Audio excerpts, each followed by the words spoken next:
Hi guys, இன்றைக்கி வீட்டிலே egg puffs எப்படி செய்யறதுன்னு உங்கள்கிட்ட ஷேர் பண்ண போகிறேன்.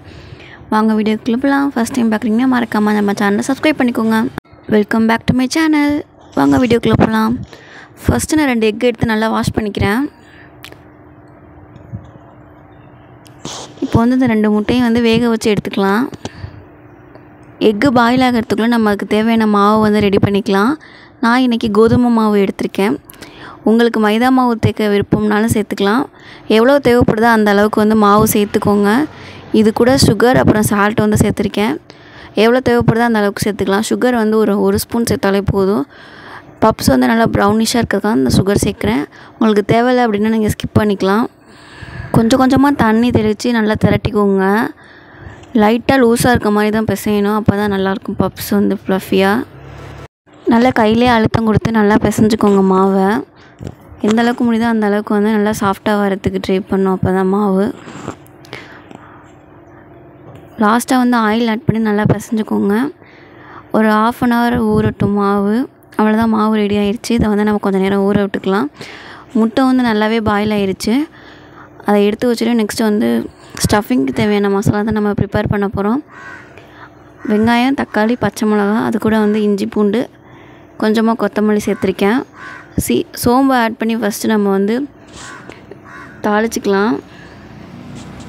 நறுக்கி வச்சுருக்க வெங்காயம், தக்காளி, பச்சை மிளகாய், இஞ்சி பூண்டு எல்லாத்தையுமே ஆட் பண்ணி நல்லா வதக்கிக்கோங்க. வதங்குற அளவுக்கு கல் உப்பு சால்ட்டு சேர்த்து வதக்குனீங்க அப்படின்னா கொஞ்சம் சீக்கிரமே வதங்கிடும். நெக்ஸ்ட்டு இது கூட வந்து காரத்துக்காக மிளகாத்தூளும் கொஞ்சமாக மல்லித்தூள், மஞ்சத்தூள், கரம் மசாலா சேர்த்துருக்கேன். சிக்கன் மசாலா, சாட் மசாலாலாம் தேவைன்னா சேர்த்துக்கலாம். இது மட்டும் சேர்த்தாலே நல்லாயிருக்கும். நெக்ஸ்ட்டு வந்து பப்ஸ்க்கான மாவு வந்து திரட்ட போகிறேன். நான் 2 முட்டை தான் வேக வச்சுருக்கேன். 4 பப்ஸ் வர மாதிரி.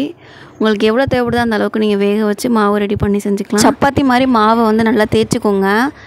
நல்லா மடக்கி விட்டு திரும்ப திரும்ப தேய்ச்சிடுங்க ஆயில் அப்ளை பண்ணி. அப்போ தான் கொஞ்சமாவது லேயராக இருக்க மாதிரி இருக்கும். பட்டர் சேர்த்தோம்னா இன்னும் சூப்பராக இருக்கும். அதில் நம்மளோட ஸ்டஃபிங் மசாலாவை வச்சு எக்கையும் வச்சு 4 சைடும் ஃபோல்ட் பண்ணிடுங்க.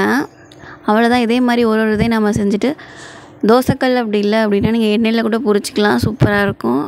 நான் வந்து இன்றைக்கி தோசைக்கல்லில் தான் போட்டு எடுக்க போகிறேன். அவ்வளோதான், நானும் ரெடி பண்ணிட்டேன். 4மே தோசைக்கல்லில் லைட்டாக எண்ணெய் விட்டு தான் பண்ண போகிறேன். கொஞ்சம் ஸ்லோவாக வச்சுக்கோங்க அடுப்பை. அப்போ தான் நல்லா வேகும் உள்ளாரலாம். ஏன்னா மாவு தானே, வேக லேட் ஆயிரும். பார்த்திங்கன்னா உங்களுக்கே தெரியும் நல்லா மொறுன்னு இருக்கும். இதை வந்து எக் பப்ஸ் இல்லைன்னா எக் சமோசான்னு கூட சொல்லலாம். எங்கள் வீட்டில் பானிபூரி வாங்கிட்டு வந்திருந்தாங்க. இதையும் சேர்ந்து சாப்பிட்டோம். உங்கள் வீட்டில் என்ன ஸ்நாக்ஸுங்கிறத மறக்காமல் கமெண்டில் சொல்லுங்கள். இந்த மாதிரி நெக்ஸ்ட் ரெசிபி என்ன அப்லோட் பண்ணலாங்கிறதையும் கமெண்டில் சொல்லுங்கள். நெக்ஸ்ட் உங்களுக்காக அப்லோட் பண்ணுறேன். Thank you so much. இந்த மாதிரி வீடியோ பார்க்கணுன்னா மறக்காமல் சேனல் சப்ஸ்கிரைப் பண்ணிக்கோங்க. பாய்.